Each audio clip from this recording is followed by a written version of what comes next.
Welcome to the top 5 most expensive neighborhoods in the city of Boston. Whether you know Boston or not, this short profile will inform you of important general information on the top 5 most expensive neighborhoods. There's about 19 neighborhoods in Boston. Stick with me and I will be right back.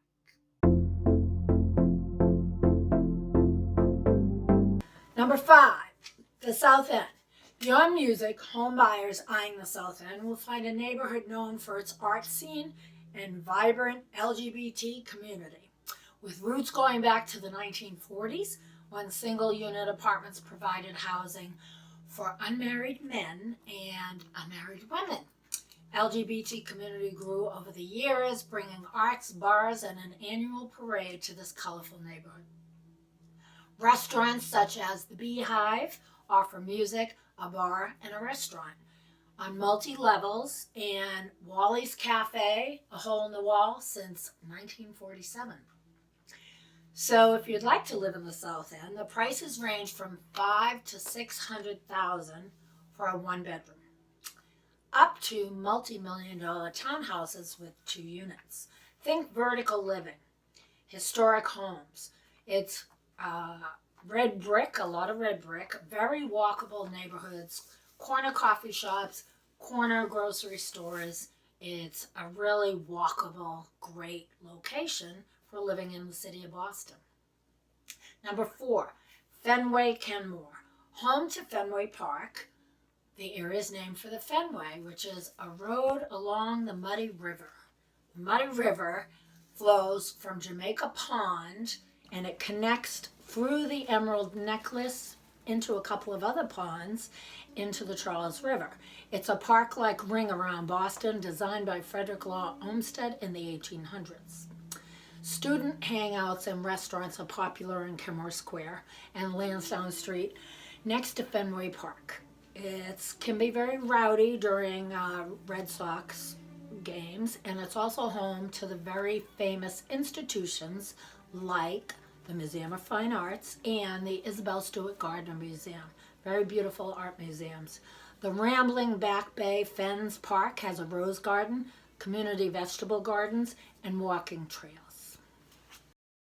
The Fenway area is home to many universities and therefore has a large student population. Around the perimeter of this area is home to Northeastern University, which borders the South End, Mass College of Art, Mass College of Pharmacy, Berklee College of Music, to name a few. It's also home to Longwood Medical Area, homes to Brigham and Women's Hospital, Dana-Farber Cancer Institute, and the Joslin Diabetes Medical Center. For music, the House of Blues is in Kenmore Square. You gotta call ahead because if it's a name performer, they're probably sold out. Tiny studio apartments are $400,000, one-bedrooms are about $500,000, and most 2- and 3-bedroom condos list for $2 to $3 million in the newer buildings. It's also known as the Fens, Fenway Park, Longwood area. The Back Bay. It's named because it was a bay at one time. Because of the need for space in the 1800s, Boston developers literally drained the water out and filled in the land, creating the Back Bay.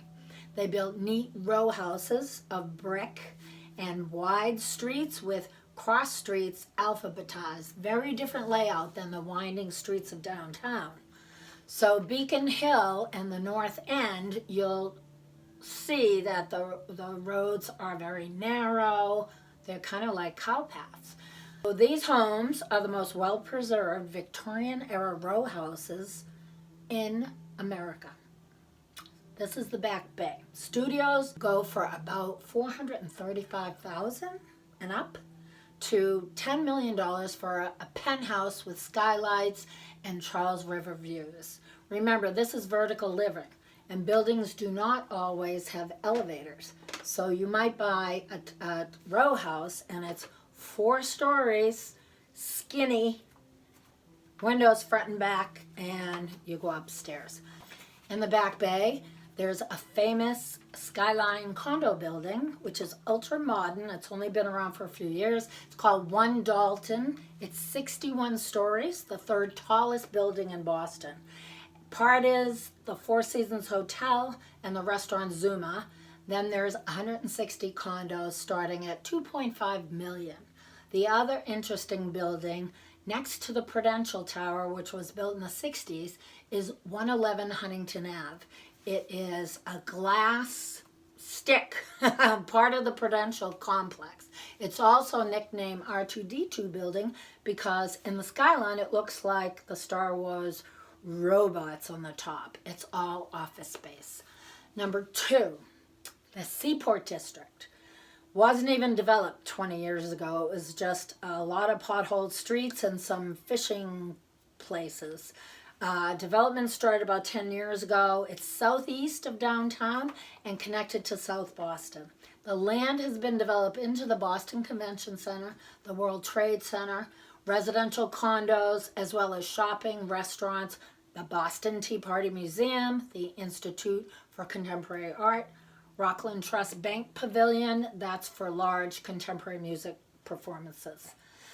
There's also a waterfront park in the Seaport District with 4 commercial towers for businesses, and the Flynn Cruise Port, formerly known as the Black Falcon Cruise Port. It's the center for arriving cruises visiting Boston. Now, the Seaport area, I would say, appeals more to young professionals. Parking can be a problem when you bring in a lot of restaurants and nightlife and do not provide parking. So be prepared to walk long blocks from a parking lot to restaurants, etc. And a lot of residents don't need a car. There are 2 great restaurants in Seaport. There's a lot, but I'm going to mention 2. Legal Harborside, which is 3 floors, each with a different offering. Fine dining to casual, and even on the top, an outdoor deck and bar. On the other end of the spectrum, the Barking Crab, super rustic, small, has an outdoor tent in the summer. Don't expect fancy, but tourists love it. You get a bucket of clams or a bucket of something, and eat it and make a mess. Rents can be $5,000 a month, and condos around $2 million in the Seaport District. Oh, it's also the center of fish suppliers since 1914. And finally, number 1, Beacon Hill. These are the original structures dating back to colonial time. Federal-style row houses, which are brick with black shutters and tall windows. They're usually 5 stories, sometimes 4, very narrow, like I mentioned in the Back Bay. These streets in Beacon Hill are cobblestone and very walkable if you don't have high heels, but they're narrow. You can't park a car in these little side streets. But Beacon Hill is surrounded by public transportation. It's right next to Mass General Hospital, the Charles River, and Government Center. And the train to Cambridge, you can hop on right there and go right across the river. There's also a car condo. You can buy a parking spot for your car. It's a full service for a purchase price of $350,000. It's on Charles Street. I do want to mention my 2 favorite restaurants in Beacon Hill. 75 Chestnut, cozy, beautiful, small, reasonably priced for Boston, and make a reservation. Number 2, Ristorante Toscano on Charles Street. The best pizza in the world, plus elegant Italian dishes. Really good. Prices to buy in Beacon Hill. About $409,000, that means I looked it up today, for a 400 square foot condo. Use it as a pied-à-terre. A small 2-bedroom for around $1 million for 1,000 square feet. And up to $22 million for a large home, 9,000 square foot home. That's Beacon Hill. I hope you enjoyed this interesting description of the 5 most expensive neighborhoods in Boston. There are 19 neighborhoods, so I'll be back with more. I post every Wednesday. Thanks for watching.